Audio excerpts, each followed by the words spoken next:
आपको ये जानकर बड़ी हैरानी होगी कि अघोर मार्ग में, तंत्र में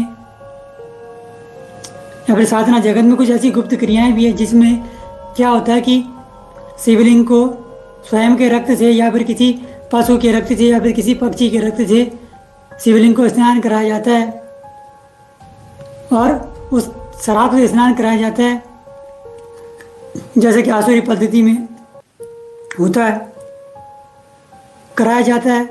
और तब भी सिद्धियां शक्तियों की प्राप्ति होती है और कोई दोष भी नहीं लगता है। लेकिन वैसा स्तर भी तो हो आदमी का, उस महिला का जो कर रहा है या फिर पुरुष कर रहा है, केवल महिला की बात नहीं है, पुरुष भी अगर ऐसा कर रहा है तो उसका उतना आध्यात्मिक स्तर हो, तो उतना बौद्धिक स्तर तो हो उसका।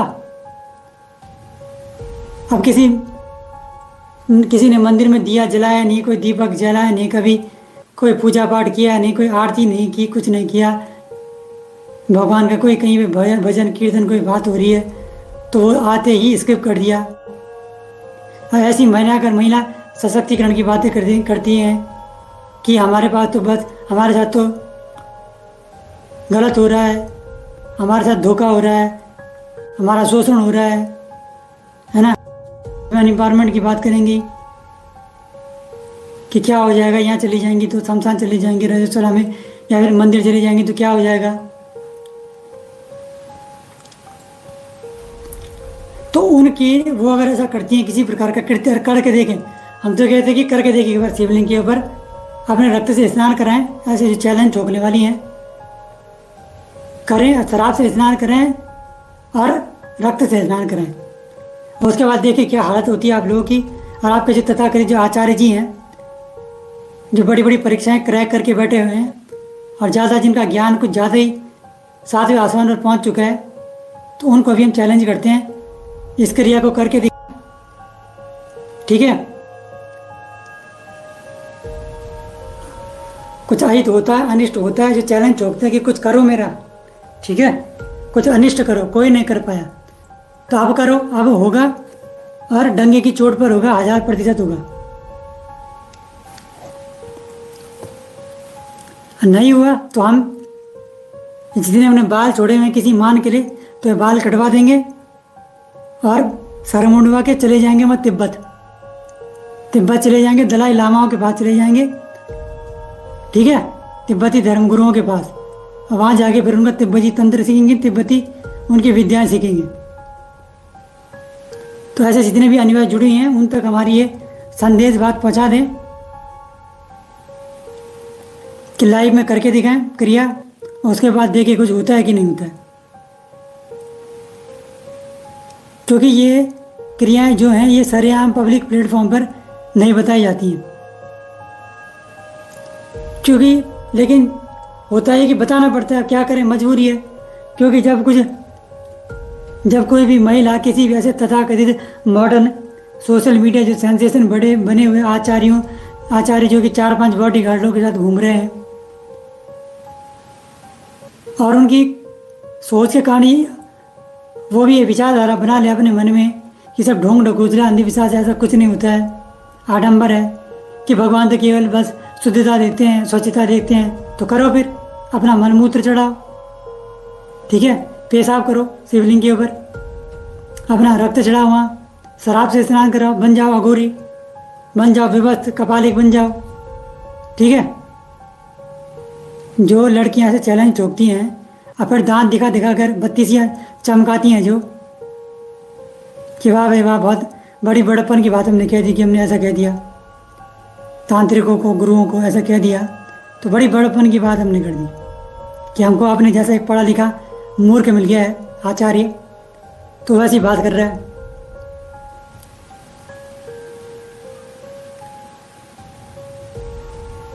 और सब ढोंग ढकोसला है, अंधविश्वास है। तो इस सोच से अगर आप करेंगी तो या तो फिर ऐसी महिलाएं, अगर स्तर है नहीं उतना, अगर स्तर तो ठीक है, नहीं है तो या फिर दिमागी संतुलन बिगड़ेगा, या फिर पागल हो जाएंगी, या फिर सीधे उनका वही नर्क का टिकट कट जाएगा वहीं पे। क्योंकि किताबों के सहारे वेदांतों की पिपुड़ी बजाने वाले, उपनिषदों की पिपुड़ी बजाने वाले, क्योंकि उपनिषद का अर्थ क्या होता है? उपनिषद का अर्थ होता है कि आना, नज़दीक आना, और नज़दीक आना पूरी तरीके से गुरु में समा जाना, तो वह होता है उपनिषद। तो ऐसी अगर ऐसे तथाकथित आचार्यों से जुड़ी हुई साधिकाएं, महिलाएं हैं, पूरी तरीके से अगर उन गुरु में समाहित हो गई हैं और गुरु जिम्मेदारी लेते हैं कि हाँ तुम्हारी रक्षा सुरक्षा मैं करूँगा, मैं कि तुम शिवलिंग के ऊपर रक्त से स्नान करो, शराब चढ़ाओ, मदिरा चढ़ाओ, पेशाब करो, रजस्वला का रक्त रखो वहाँ पे, फिर भी तुम्हें कुछ नहीं होगा, ठीक है, तब वो वास्तविक रूप से शिष्य हैं, उनके शिष्य हैं। नहीं तो वो केवल अनुयायी हैं, फॉलोअर्स हैं, जो केवल तर्क के आधार पर उनसे जुड़ी हुई हैं, इसके अलावा कुछ नहीं है। कल को वो भी वही आचार्य कुछ 2-4 उल्टी सीधी बातें कह देगा और फिर यही मुंह फुला के बैठ जाएंगी, यही फिर उनके विरोध में आ जाएंगी, ठीक है।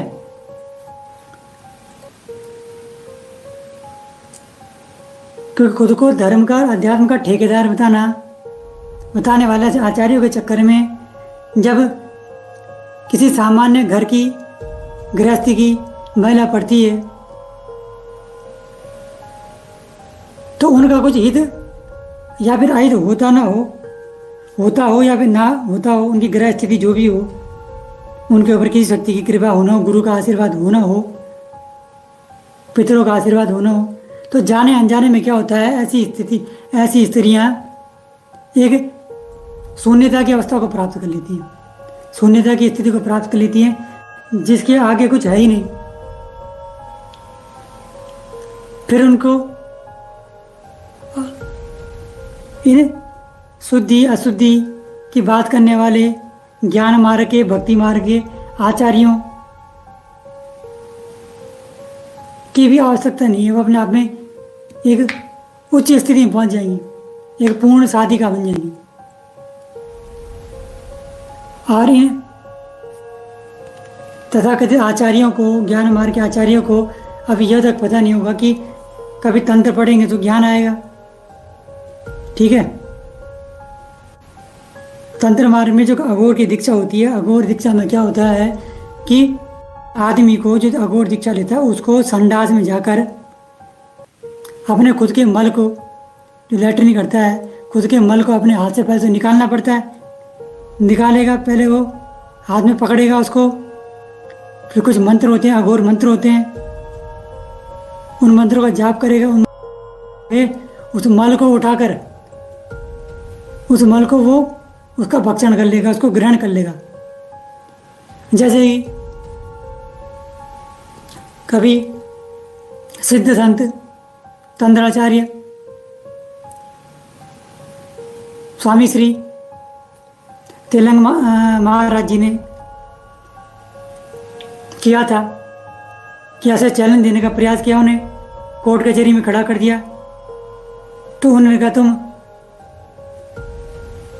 बकरे का मांस खा सकते हो?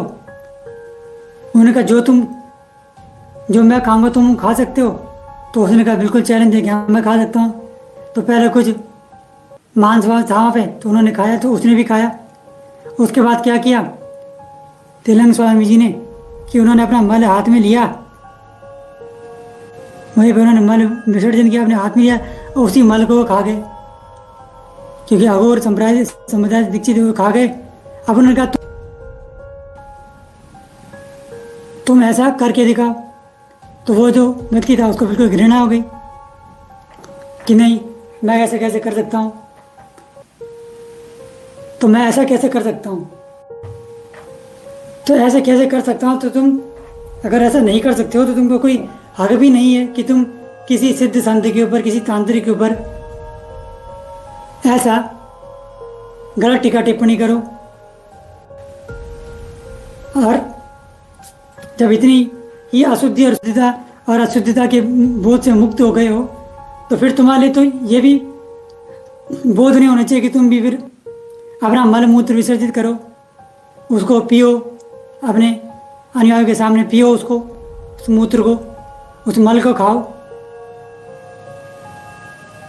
ठीक है। तब हम तुमको माने कि तुम्हारी बौद्धिक स्तर, बुद्धि का स्तर उतना है, पूर्ण शून्यता में चले गए हो। अगर तुम खुद ऐसा नहीं कर पा रहे हो तो तुमको कोई हक नहीं है कि तुम उन स्त्रियों को, उन बेचारी गृहस्थ महिलाओं को, साधिकाओं को भड़काओ कि अपना मासिक धर्म में शमशान जा सकते हो, मंदिर जा सकते हो।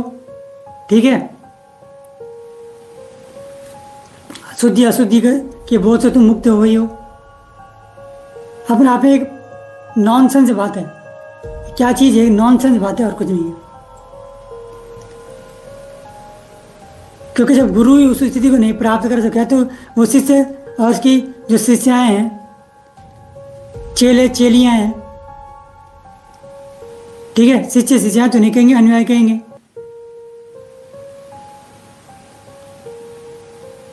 क्योंकि शिष्य का तो मतलब ही होता है कि गुरु ने कहा कि शिष्य ने किया। तो ऐसा अगर नहीं कर पा रहे तो उनको कोई हक नहीं है किसी के ऊपर कोई गलत टिप्पणी करने का और किसी भी चीज़ को किसी ढोंग विश्वास या अंधविश्वास का नाम देना। कभी पढ़ो तंत्र तो ज्ञान है, कुछ खुले दिमाग के चक्षु। ठीक है, तो संडास का जब व्यक्ति ऐसा खा लेता है, अपना खुद का संडास मलुटा कर खा लेता है, तब वो दीक्षित माना जाता है। तो ऐसी अगर किसी स्त्री की स्थिति बन चुकी है तो वो आए, निश्चित रूप से संपर्क करे संस्थान में, उसका स्वागत है। उसको अपने मार्गदर्शन में ऐसी क्रियाएं हम संपन्न करवाएंगे और इसे एक पूर्ण साधिका के रूप में हम तैयार करेंगे।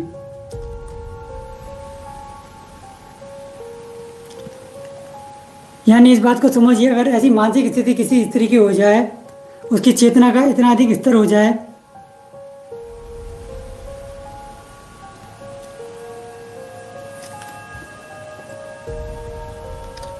उसके मन में वो बल, वो शक्ति, वो सामर्थ्य, उसकी आत्मा में वो इतनी अधिक आध्यात्मिक ऊर्जा आ जाए कि वो रजस्वला मासिक धर्म की अवस्था में भी शमशान घाट चली जाए, उसका मासिक चक्र मेंस्ट्रुअल साइकिल जो होता है तो वो खराब ना हो, वहाँ जाके अपनी पुरुष मित्रों, महिला जो सहेलियाँ उनके साथ घूमे फिरे, पिकनिक करे, मनाए, पार्टी करे, कब्रों के ऊपर खड़ी होकर नाचे, गाए, धूम मचाए, मूत्र विसर्जन करे, वहाँ पर माँ के भूते प्रेतों शक्तियों को आमंत्रण दे कि आओ आओ कुछ बिगाड़ो, मेरा खुला चैलेंज है तांत्रिकों को।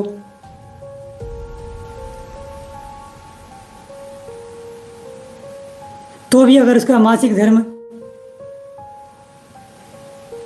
अगर खंडित ना हो तो वो तो बात समझ में आती है, हजम होती है कि उसकी इतनी स्थिति हो गई तो वो कर रही है। पर एक सामान्य घर गृहस्थी में रहने वाली महिला ऐसा करेगी तो फिर उसका और उसके कुल का, उसके वंश का समूल नाश निश्चित है। इसकी गारंटी कोई जिम्मेदारी ना ही उनका वो आचार्य लेगा, जो भी उनका आचार्य बनाए हुआ है उन्होंने, ना ही वो लेगा, ना ही उनका कोई भी अन्य सहपाठी मित्र जो उस आचार्य का या फिर उनका जो भाई है, गुरु भाई है, आचार्य भाई है, तो वो लेगा। क्योंकि सब अपने व्यक्तिगत कर्म के लिए उत्तरदायी हैं। प्रारब्ध के साथ छेड़छाड़ करेगा तो उसका फल निश्चित रूप से भुगतेगा। हम तो कहते ही हैं कि सब अंधविश्वास है, कुछ मत मानो, मांस भी खाओ, अंडा भी खाओ, मुर्गा भी खाओ, बकरा भी खाओ, सुअर भी खाओ, जो मिले सब खाओ। रजस्व की अवस्था में मासिक धर्म में शमशान जाओ, कब्रिस्तान जाओ, मंदिर जाओ, मस्जिद जाओ, गिरजाघर जाओ, गुरुद्वारे जाओ, ठीक है, देवी देवताओं को भूख लगाओ, खुद भी खाओ, बच्चों को भी खिलाओ, परिवार में बांटो, रिश्तेदारों को बांटो, चौराहे का उतारा कोई करता है तो उतारा किया हो वो भी खाओ, कोई दिक्कत नहीं। कोई भूत प्रेत का चक्कर नहीं लेगा, कोई ऊपरी हवा का चक्कर नहीं लेगा, कोई अनिष्ट नहीं होगा, कोई कुछ नहीं होगा, कुछ नहीं बिगड़ा, एक बाल तक नहीं उखाड़ सकता है कोई। लेकिन उसके पहले अपने जीते जी अपना पिंडदान करवा लो, खुद एक पूर्ण रूप से अघोरणी एक कपाली की शादी का बन जाओ। फिर चिता पर बैठकर चिता के ऊपर बैठकर मुर्दे की यानी लाश के ऊपर बैठकर भी जैसे शव साधना होती है वो करो। मुर्दे की राख को शिव जी जैसे लपेटते हैं उसकी तरह उस भस्म को लपेटो, ठीक है। माता काली की जैसे इंसानी खोपड़ियों की माला पहनो, जैसे हम पहनते हैं खोपड़ी की माला, इस तरह की खोपड़ी की माला धारण करो। इतना अधिक कपाली को जैसे कपालिक संप्रदाय जैसे खप्पर में शराब पियो, जल पियो, रक्त पियो जानवरों का, खुद को भी स्नान कराओ, शिवलिंग को भी शराब और रक्त से स्नान कराओ, आसुरी क्रियाएं करो, वो करना प्रारंभ कर दो। क्योंकि ऐसी अवस्था में तो आप रक्त पी भी सकती हैं, चढ़ा भी सकती हैं और नहा भी सकती हैं, उसमें स्नान भी कर सकती हैं, मांस खा भी सकती हैं, मांस चढ़ा भी सकती हैं। तो जैसे आसुरी पद्धति में होता है, कापालिक साधिकाएँ जैसे करती हैं, और वो चांडालिनियाँ भी नहीं है जो करे कि हेलो चांडालनी, हेलो टीचर चांडालनी। तो अगर है भी चांडालनी तो भी कोई बुरी बात तो है नहीं, क्योंकि जिसने थोड़ा बहुत तंत्र का ज्ञान लिया होगा, जो केवल एक ही चीज़ के पीछे नहीं पड़ा हुआ होगा, वेदांति के ऊपर जो नहीं ध्यान देता होगा, तो उसको उसकी जानकारी के हम बता दें कि महाविद्या मातंगी जो 9वीं श्रेणी की जो महाविद्या है, तो उनकी एक शक्ति है उच्चिष्ट चांडालनी की। उच्चिष्ट चांडालनी की जो शक्ति है, आपका जो पंडोकर धाम सरकार से चल रहा है, जो पंडोकर सरकार, तो उसमें उच्चिष्ट चांडालनी की शक्ति के माध्यम से ही भूत भविष्य वर्तमान ये सारी चीज़ें बताई जाती हैं।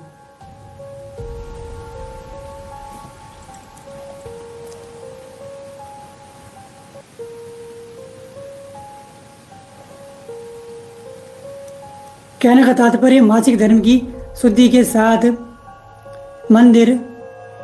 मासिक धर्म की अशुद्धि के साथ कोई महिला है, मंदिर, मस्जिद, कब्रिस्तान सब जगह जाया जा सकता है। कोई इसमें शक नहीं, कोई दोहरा नहीं, कोई बंधन नहीं है, कोई बाउंडेशन नहीं है। लेकिन वैसा बौद्धिक स्तर, वैसा ऊर्जा का स्तर, वैसा आध्यात्मिक स्तर, वैसे दीक्षा भी तो होनी चाहिए, वैसे साधना का ज्ञान भी तो होना चाहिए, साधना की ऊर्जा भी तो होनी चाहिए। लेकिन यहाँ तो भैया सब विपरीत चल रहा है, बिल्कुल एक उल्टी गंगा बह रही है। छोटी उम्र के देखो, बड़ी उम्र के देखो, हर दर्जे की स्त्री आज के समय पर यूट्यूब पर, इंस्टाग्राम पर, फेसबुक पर जहाँ देखो वहाँ अधरंगी फोटो, कहीं कूले दिखाए जा रहे हैं, कूले मटकाए जा रहे हैं, कहीं अगवाड़ा पिछवाड़ा दिखाई दे रहा है। हालांकि एक सिद्ध साधक व्यक्ति के लिए तो ये सब कूड़े के ढेर के बराबर है, एक रद्दी के बराबर है, लेकिन हर किसी का वैसा स्तर नहीं होता है। तो उन पर क्या इसका प्रभाव पड़ेगा और कैसा इन स्त्रियों का, महिलाओं का, लड़कियों का, कन्याओं का स्तर है, जो महिला सशक्तिकरण की बात करती है कि हम मासिक धर्मी मंदिर चली जाएंगी तो क्या हो जाएगा, शमशान घाट चली जाएंगी, देवी देवताओं का भोग लगा देंगी तो क्या हो जाएगा। तो बहुत ही गंभीर विषय है, गंभीर टॉपिक है, विवादास्पद विषय है। क्योंकि ऐसे करते करके अगर आप लाइक्स, व्यूज, सब्सक्राइबर, फॉलोअप या फिर ऐड चला के व्यूज ला भी जाते हैं, सब्सक्राइबर ला भी जाते हैं, अपनी फैन फॉलोइंग बढ़ा भी देते हैं, अपना नाम कर भी लेते हैं, तो उसका कोई लाभ नहीं है।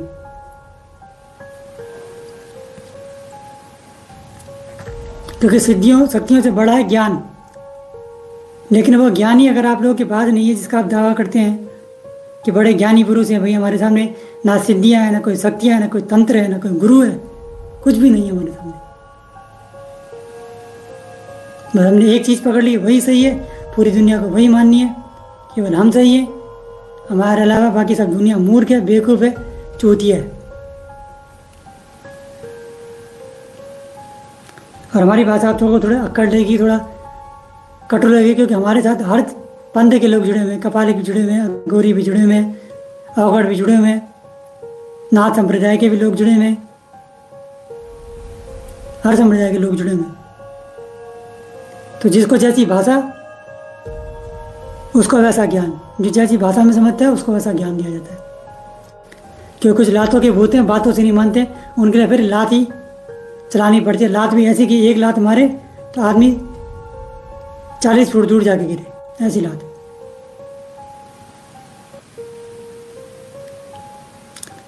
अब ऐसी महिलाएं, ऐसी स्त्रियां कैसे उन अन्य मीरा, द्रौपदी के जैसे पतिव्रता या फिर सिद्ध साधिकाओं के जैसे द्रौपदी, जो कि अपने आप में इतनी पवित्र थी कि अग्निकुंड से उत्पन्न हुई थी, जिस अग्नि को साक्षी माना जाता है कि इसके लिए, तो उस अग्नि से उत्पन्न हुई थी, इतनी अधिक पवित्र थी। ठीक है, एक पुजारिन थी, एक भक्तिन थी, पतिव्रता स्त्री थी।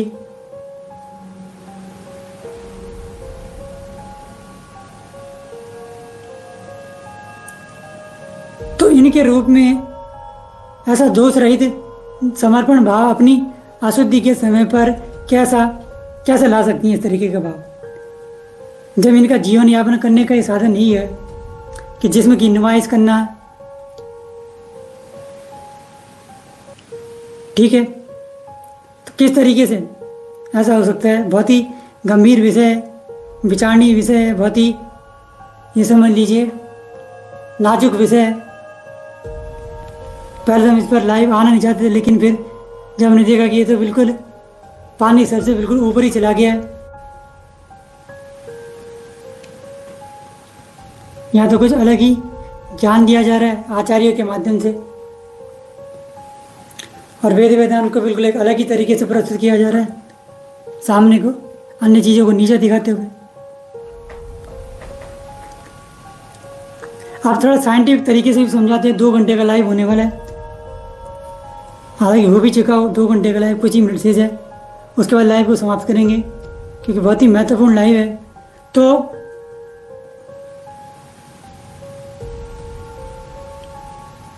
अब साइंटिफिक तरीका भी समझते हैं। साइंटिफिक तरीका ये होता है कि जब भी कोई लड़की अपने मासिक धर्म में रहती है,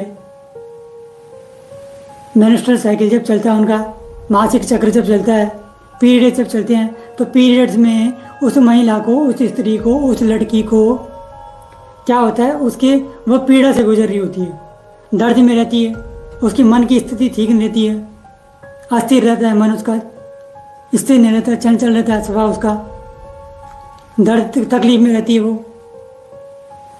तब क्या होता है कि ऐसी स्थिति में कहा जाता है कि ऐसी स्थिति में अगर वो व्यक्ति शादी का क्या करती है, कोई भी पूजा पाठ करती है, कोई भी जप इत्यादि करती है, भजन इत्यादि करती है, या फिर कोई भी भोजन बनाती है, कोई प्रसाद बनाएगी भगवान के लिए, या फिर घर में अगर कोई भोजन बनाती है,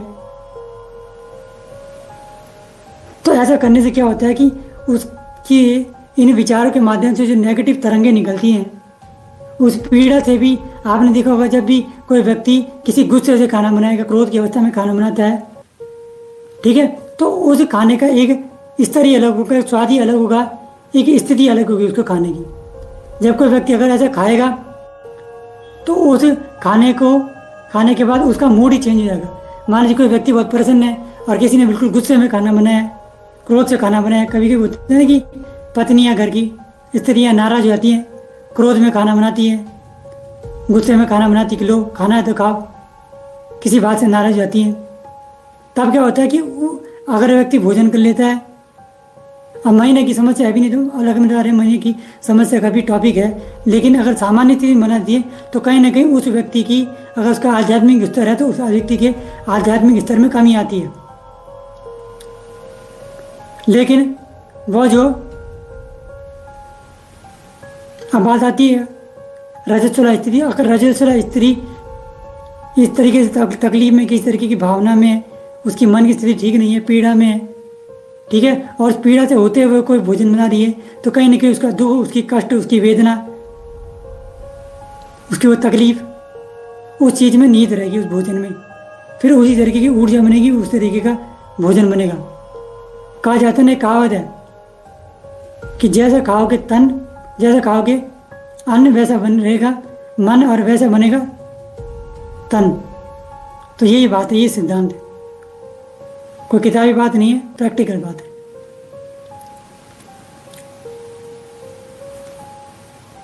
तो इस तरीके से इस चीज़ को समझा जा सकता है। दूसरी चीज, और इसी स्थिति में क्या होता है, जब कोई व्यक्ति, कोई महिला महीने की समस्या होती है, इसलिए ये भी कहा जाता है कि उस समय जब ऐसा चिड़चिड़ापन रहता है, चिड़चिड़ा आ जाती है मन में, मन शांत नहीं रहता है, पीड़ा आती है, वेदना आती है, इसीलिए कहा जाता है कि ऐसी स्थिति में पुरुषों को उन स्त्रियों से कोई काम नहीं करवाना चाहिए। महिलाएं उस समय क्या करती है, बर्तन साफ कर सकती हैं, घर का झाड़ू पोछा सब कर सकती है, लेकिन खाना नहीं बना सकती हैं। मंदिर का पूजा पाठ का जो भी कार्य है, मंदिर के लिए कोई प्रसाद वगैरह, भोग वगैरह, जल वगैरह रखती हैं महिलाएं, तो वो नहीं रख सकती हैं। तो उसमें निषेध होता है। हर चीज़ को ढोंग ढकोसला 8 नंबर कहना, क्या कर आप बहुत अधिक कूल नहीं हो जाएंगे। आजकल एक शब्द है कूल, तो कूल नहीं हो जाएंगे आप लोग।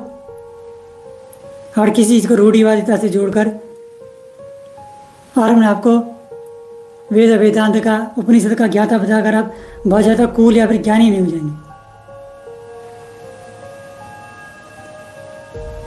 ठीक है, तो ये चीज़ हुई। अगली बात आती है कि जब भी मासिक धर्म का समय होता है, तो मासिक धर्म में क्या होता है कि ये साइंटिफिक तरीका बता रहे, कुछ लोग हैं ना कि वो ज़्यादा वैज्ञानिक दृष्टिकोण से चीज़ें देखती हैं, उनके लिए आध्यात्मिक तंत्र ये सब बिल्कुल अलग है, वो बिल्कुल आध्यात्मिक दृष्टिकोण से देखेंगे।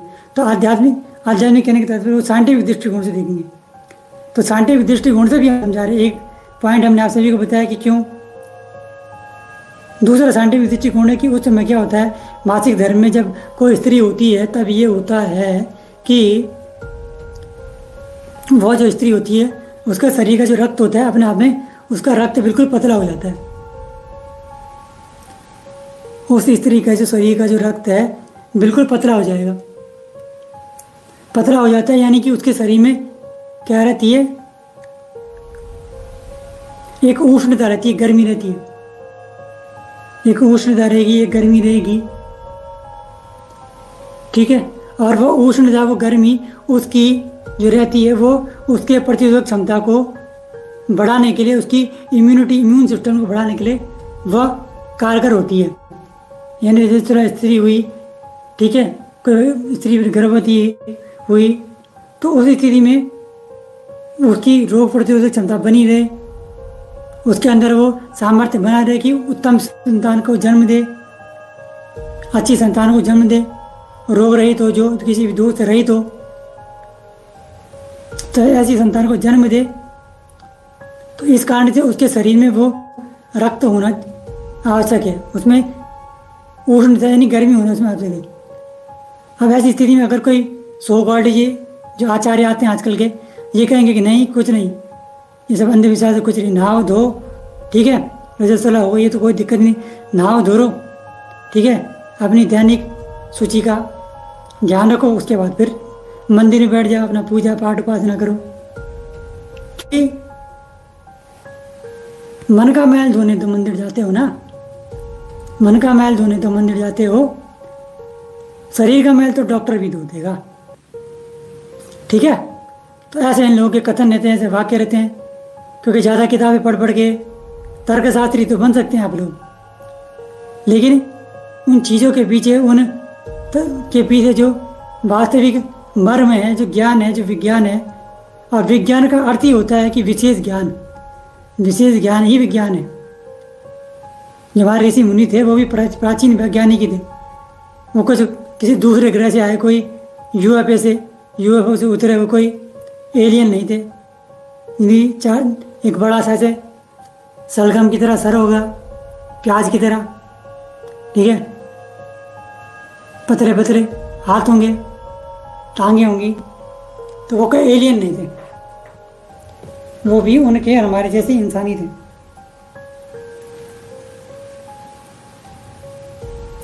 तो यही होता है ज़्यादा किताबें पढ़ने का नतीजा, ज़्यादा एग्ज़ाम क्रैक करने का नतीजा, कि फिर खुद को ही भगवान बना बैठना, सामने वाले को कुछ समझना ही नहीं कि सामने वाला कुछ है भी। और ऐसे लोगों की 2 कौड़ी की औकात नहीं है हमारी नज़रों में।